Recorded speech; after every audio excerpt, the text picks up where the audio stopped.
Nah ini yang orang nggak pernah tahu, negara yang mengaku perkasa adidaya menjadi polisi dunia tuh bangkrut. Sebenarnya Indonesia udah mirip Amerika. Ada bedanya, yang kaya-kaya banget. Yang kaya banget. Wong NATO aja yang produksi senjata udah setengah modal. Iya, iya betul. Sekarang bayangin ya, untuk menghadapi Rusia aja mereka udah kelabakan. Iya. Sekarang tambahan lagi ada Israel. Dari mana? Gitu loh. Kelebihannya Amerika, hutangnya dalam mata uang dia. Kalau kita Hutangnya dolar. hutangnya dolar. Gue ngomong apa ada di sini nih biar temen-temen tahu bahwa anak-anak Intel ini memang menginginkan Indonesia tidak di tangan Cina. Oke, saya baru pulang dari Amerika dan mendapatkan satu fakta bahwa confirm Amerika itu bangkrut ya. Dan saya waktu itu 30 September saya sedang berada di Nashville dan 1 Oktober saya harus pergi terbang ke Houston. Mengerikan. Karena saya nggak pernah sadar ternyata mereka melakukan apa disebut government shutdown. Jadi government shutdown itu ternyata ada momen di mana Amerika pemerintahnya berhenti, pegawai-pegawai nggak digaji, disuruh cuti. Ya, nah saya kalau itu terjadi, Bu, saya nggak bisa terbang karena pegawai-pegawai yang di menara semua tuh pegawai negeri itu. Apa yang petugas di bawah? Ya. Di Nah ini yang orang nggak pernah tahu, negara yang mengaku perkasa adidaya menjadi polisi dunia tuh bangkrut. Utangnya gede banget. Utangnya tahu 31 triliun dolar. Itu kalau dirupiahkan sekitar 500 sekian ribu. Jadi utang Indonesia tuh nggak ada apa-apanya. By the way, orang World Bank kemana ya? Waktu dulu zaman Pak Harto, gue inget tuh siapa? Si Michel Kamdesu. Kamdesu udah begini aja ke Pak Harto kan? Mister Sedekap. Nah, sekarang mana tuh orang World Bank? Kenapa nggak ada yang sedekap sama Biden? Itu bukan World Bank, IMF. IMF, sorry, IMF. Iya kan? Kenapa nggak ada? Aneh banget kan? Jangan nanya gua dong, tanya sana dong. Ini cara jawabnya Kaisang sama Iya, Kaisang. Jangan tanya saya dong, tanya MK-nya. Nawawi ini kalau sejarah keuangan Amerika, kenapa Amerika bisa bangkrut?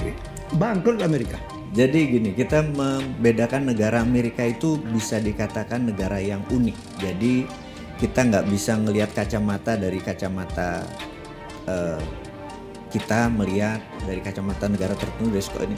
Kita harus living in America untuk understand Amerika gitu ya. Jadi kita melihat bahwa kalau dari kacamata keuangan misalnya PDB Amerika 25 triliun, hutangnya udah 200% gitu.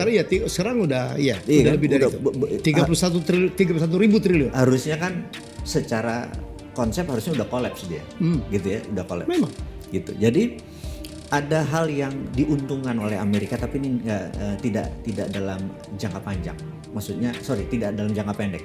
Jadi kita mau cerita dulu siapa nih sesungguhnya Amerika. Amerika tuh negara swasta. Jadi, sebenarnya. Jadi kita mundur lagi kalau ngelihat sejarah nih sekedar mundur. Di tahun misalnya 1898, waktu itu sebuah negara yang namanya Filipina minta merdeka dari Spanyol. Boleh cek di Google anak-anak sekarang, kalau lihat Wikipedia aja lihat gitu. Spanyol waktu itu minta, oke, lu tebus gue 20 billion dolar at the moment gitu ya, at the moment. Untuk dapatkan Filipina. Untuk mendapat Filipina dibebasin dari itu. Filipina nggak punya uang segitu, dia minta Amerika. Ini ngebayarin. Amerika waktu itu 20 billion nggak punya, tapi Andrew Carnegie punya. Andrew Carnegie membayari kemerdekaan Filipina tanpa pernah sekalipun nginjak Filipina. Karena Federal Reserve sama kekayaannya konglomerat ini, kekayaan dia lebih kaya konglomerat ini gitu ya. Nah kita tuh ada Andrew Carnegie, ada Charles Schwab, ada siapa JP Morgan, itu Jewish-Jewishnya Inggris yang memang pindah ke Amerika itu memang kendaliin keuangan dunia gitu. Jadi memang secara negara benar Amerika bangkrut, tapi the richest getting rich, bener nggak? Itu yang kita harus lihat. Jadi Amerika itu secara negara, nah beda sama gini pertanyaan, apa bedanya sama Indonesia sekarang? Baru gue mau nanya. Sebenarnya Indonesia udah mirip Amerika. Ada bedanya, yang kaya-kaya banget. Yang kaya banget, bayangin dari ini kita balik Indonesia dulu. Tapi supaya kita kan nggak bangkrut, nanti kita sampai sana. Sampai ke bangkrut maksudnya. Nanti kita akan. Jadi kita misalnya saat ini PDB kita 1,1 triliun atau kita bulatkan adalah 16.000 triliun rupiah. Biar gampang pakai triliun ngitungnya. APBN kita 3.000 triliun, benar nggak? Ya. Itulah yang diributin, dikorupsi segala macam tuh ya itu. Yang 3.000 itu UKM. Yang 10.000 oligar. 9 naga, 10 gajah, 20 macan nih di sini nih. Yang binatang-binatang itu tuh. Ya kan? Nah, mau hitung apa? Sawit. Sawit tuh 1.000 triliun. Batu bara 2.000 triliun. Hitungnya gampang. Gitu. Rokok dong paling gede. Rokok. Makanya hitung aja itu. Jadi apa bedanya Indonesia sama Amerika? Sama. Indonesia ini hutangnya berapa sekarang?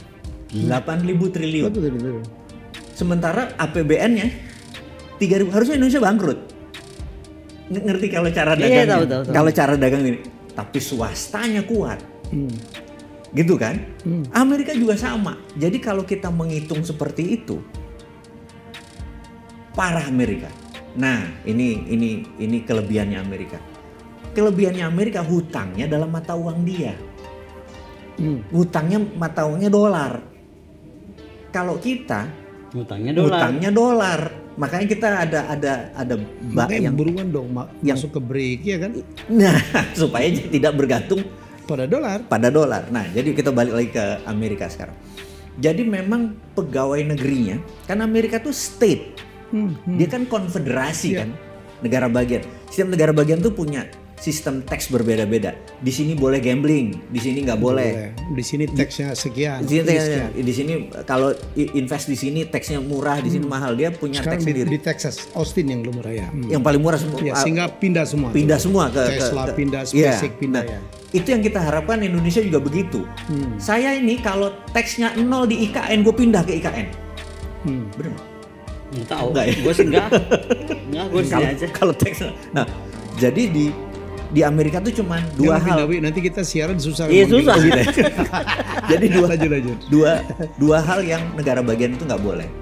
Satu, punya mata uang sendiri. Dua, nggak boleh punya militer. Itu federal. Itu federal. Itu semua mereka. Nah, karena itu polisi mereka, misalnya di SF, San Francisco Police Department. Begitu dia keluar kota, dia sipil. Iya, sipil. dia nggak boleh nguber lebih dari nggak boleh nguber, ya udah dia begitu keluar perbatasan senjata taruh di manusia biasa. Di LA ya LAPD, New York ya New York PD. Nah, jadi dia nggak pernah ngelebihin teritori. Kalau kita polisi seluruh Indonesia jadi polisi kita. Kapolrinya tuh nggak ada dong. Nggak ada Kapolri. Gitu. Kapolres gitu. Pangdam nggak ada. Kepala polisi Amerika Serikat dan Kapolres. Pangdam dia juga nggak ada. Nggak ada. Nah, balik lagi kita ke ekonomi Amerika. Nah, Amerika saat ini yang paling parah adalah anggaran negaranya tadi. Yang paling parah adalah bukan, kan harusnya anggaran itu ada untuk jaring pengaman sosial, benar? Ini yang kurang ajarnya Biden. Kita pernah bilang bahwa Demokrat itu biangnya perang. Partai Demokrat itu bukan Demokrat Indonesia ya. Partai Demokrat. Kalau Demokrat Indonesia biangnya curhat. Jadi ikut gue. Partai Demokrat itu biangnya perang. Lo sebutin perang dunia pertama, perang itu dunia Demokrat. kedua, perang Lyndon B. Johnson-nya menyerang Vietnam. Itu semua Demokrat gitu. Rubuhnya Soekarno Demokrat, rubuhnya Soeharto Demokrat, bener nggak? Dia memang doyan perang, gitu. Nah, sekarang ini Biden ingat di zamannya Trump tidak ada satu perang pun. Ya. Bener nggak? Perangnya perang dagang aja dengan dagang China. Si Biden ini berita sampai kapan ya? Ini 2024 bareng nih, mudah-mudahan kita nyoblosnya bareng. Nggak apa? Oh iya 2024. Berarti kalau dia mau bikin net functioning di Indonesia untuk ngacak-ngacak bisa dong. Sekarang ini momennya. Dan sedang. Tapi mereka repot juga sekarang. Lagi repot juga. Gue mau masuk ke sana. Ini penting sekali karena gue ngomong apa adanya.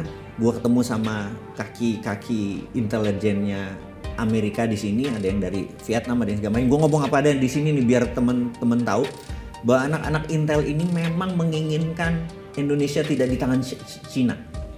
Ini ngomong apa adanya nih. Gue ngomong. Jadi mereka ada misi, entah mau menangin lewat orangnya mana gue nggak tahu. Tapi misi mereka adalah ASEAN itu merupakan 1/3 kekuatan ekonomi dunia.